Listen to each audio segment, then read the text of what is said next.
Hi, I'm Kat Kalashian for Live and Invest Overseas, and today we're talking about moving to Panama, specifically some of the things that you might want to know before you make a move, things that other expats wish they had known before they made the move.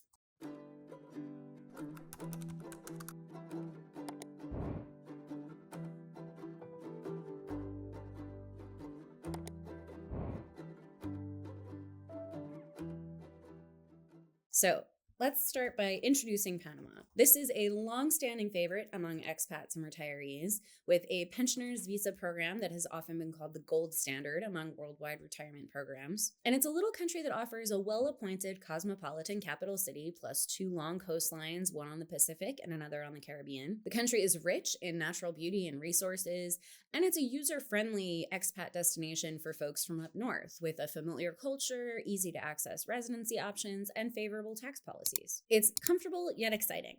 It's convenient, yet charmingly still rough around the edges. For the potential retiree or foreign resident, Panama offers big and unequaled advantages.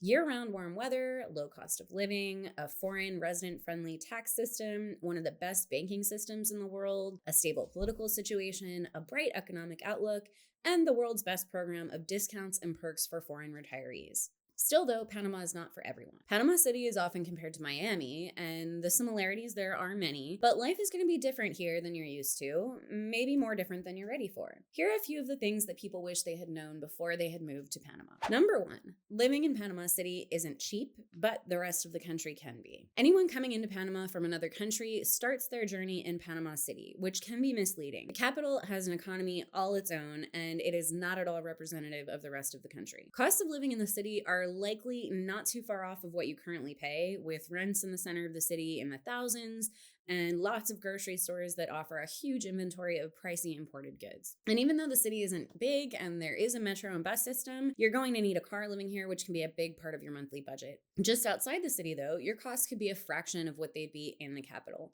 Once you get farther out into the interior of the country, living in the countryside or any of the charming little towns or villages, you could easily live on $2,000 a month or less. Number two, little changes on the equator. There are no seasonal temperature changes here, and you get about 12 hours of daylight every day year-round. On the one hand, this is great. It means that beach season never ends, that the gorgeous, sunny, warm weather is guaranteed. You can depend on it every day. If you'd like, you can go suntanning every day, have a year-round tan. On the other hand, once you've been there for a few years, it can be hard to track the passing of time when there's nothing to really mark changing in the time of year. Plus, while it's nice that the sun rises at 6:30 every day, it's a little bit disorienting when you're not used to it setting around 6:30 every evening. It's a little bit hard to get motivated to do things after hours if you're somebody who depends on daylight. This is a very subjective aspect of life overseas. Would you like this consistency, or would you find that it gets boring? Perhaps you're only interested in it for 6 months out of the year, not 12 months of the year. However, as I mentioned, there is no temperature change, but there is a rainy season. There are two seasons in Panama, the rainy and the dry, which leads me to item number 3 on this list. The thunderstorms are epic. One of my favorite things about living in Panama were the thunderstorms. The rainy season is roughly from May to December,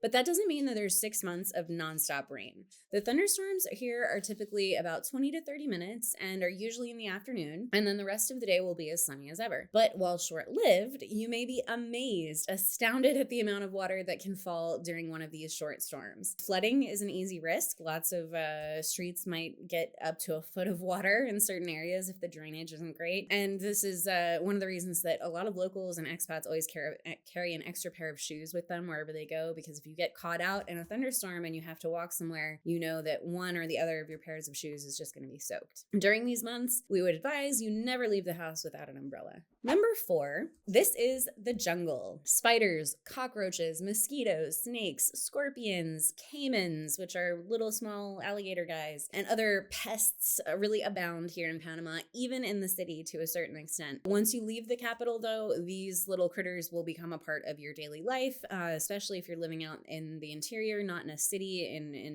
the countryside, as it were. You're going to see plenty of these things, and lots of birds. Birds can also be a pest.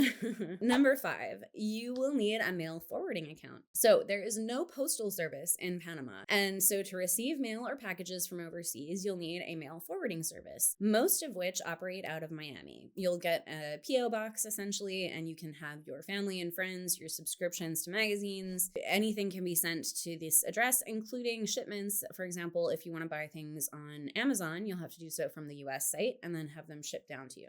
Number 6, the holidays here are very disruptive. So November, for example, is called the Mes de la Patria, and it's chock full of the country's several national holidays. Most people take off long weekends, and businesses might shut down for weeks at a time during this time of year. It is not the time of year to come here to get administration done or anything in the realm of bureaucracy. December 8th, then, is Mother's Day, another national holiday. And then with Christmas being a major event in this very Catholic country, there aren't a lot of days to get things done in December either. And then after the New Year, there's Carnival, which takes place in February and is another excuse for folks to shut things down for a week or so. So there are about 3 months in there where it's quite a hit and miss what you can get done, whether stores will be open, whether people will be at home or away on holiday. So something to keep in mind if you're visiting Panama. Number 7, the lifestyle is so laid back. It's the reason many folks want to live here. The pace of life is so much slower than up north, and the atmosphere is very relaxed. There's no rush here to get much done. Wait times are longer than you would expect, whether it's at the grocery store, trying to get an appointment with a plumber, or anything in between.